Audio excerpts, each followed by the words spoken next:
Can someone who has done terrible things truly change?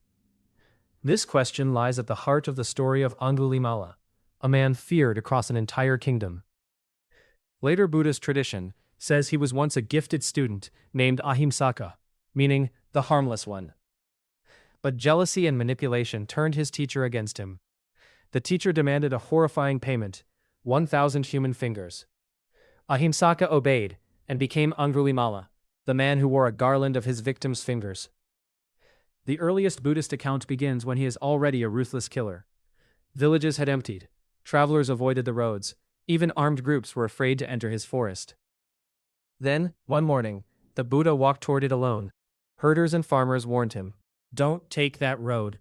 Angulimala is there. Even groups of 30 men cannot pass safely."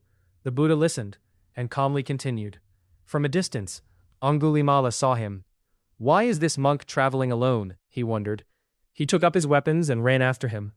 The Buddha walked at an ordinary pace, yet however fast Angulimala ran, he could not catch him.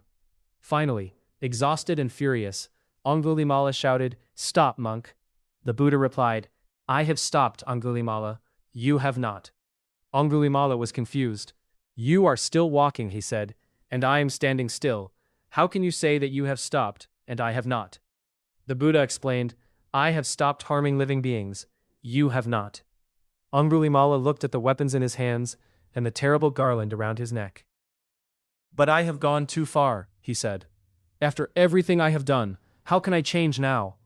The Buddha answered, "You cannot change the path behind you, but you can stop walking it." Those words forced Angulimala to see his life differently. He had spent years running, after approval, revenge, and a terrible goal. One violent act had led to another, until violence became his identity. But now, standing on that road, he stopped. He threw down his weapons, renounced his old life, and asked to follow the Buddha. The Buddha accepted him as a monk. But becoming a monk did not erase the past.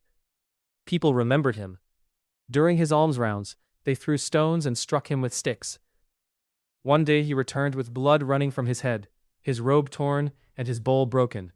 His transformation was real, but so were the consequences of his actions. Later, Angulimala saw a woman suffering through a dangerous labor. The man who once ignored suffering was now deeply moved by it. He asked the Buddha how he could help.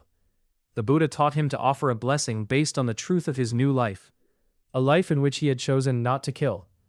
According to the account, the woman and her child came through safely. The hands that once carried weapons now offered compassion. So what is the moral of Angulimala's story? It is not that violent people should automatically be trusted. Compassion does not mean abandoning safety or justice. It is not that saying sorry erases the damage we have caused. Angulimala changed, but he could not demand that others forget. The lesson is simpler and more demanding. We cannot change what we have already done, but we remain responsible for what we choose next.